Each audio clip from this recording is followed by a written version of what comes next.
Turunkan senjatamu, saudaraku. Kembalilah ke jalan yang benar. Wow, wow, wow. Mas Prodi kata-kata ini juga luar biasa. Ini menunjukkan bahwa dia sudah putus asa. Atau dia tidak mampu untuk menghadap atau uh, lawan dengan TPNPB atau OPM yang ada di daerah pegunungan atau daerah konflik yang ada di tanah Papua. Luar biasa. Sekali lagi saya mau kasih tahu bahwa Mas Bro kata-kata yang bilang turunkan senjata dan kembali ke jalan yang benar. Alangkah baiknya Mas Bro bicara kata-kata ini ke petinggi-petinggi militer yang ada di Jakarta sana dan juga bicara ke Presiden Bapak Prabowo.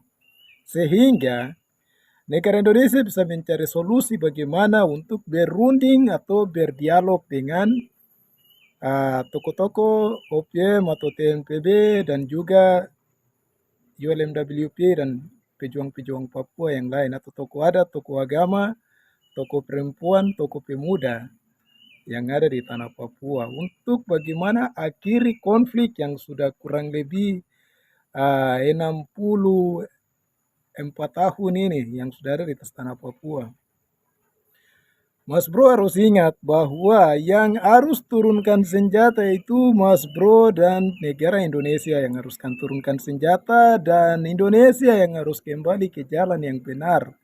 Artinya, Indonesia harus belajar bagaimana bicara jujur dan mengaku dia punya kesalahan-kesalahan yang selama ini dia lakukan di atas tanah Papua.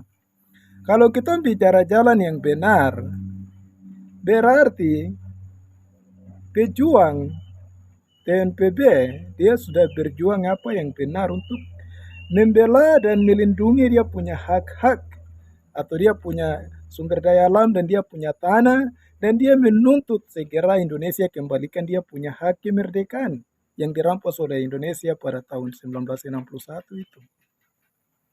Jadi alangkah baiknya Mas Bro ini harus sampaikan kepada petinggi-petinggi dan juga Presiden Indonesia supaya adakan berunding. Undang pihak ketiga untuk menjadi perantara supaya mencari solusi bagaimana akhiri konflik ini. Begitu. Karena banyak masyarakat sipil Papua sudah meninggal, bahkan juga banyak masyarakat pendatang yang sudah meninggal jadi korban pelanggaran HAM. Bahkan banyak pihak TNI dan polisi yang sudah meninggal dan juga banyak TPNPB yang sudah meninggal. Jadi segera mari duduk berdialog sama-sama sudah berunding. Oke? Salam waras.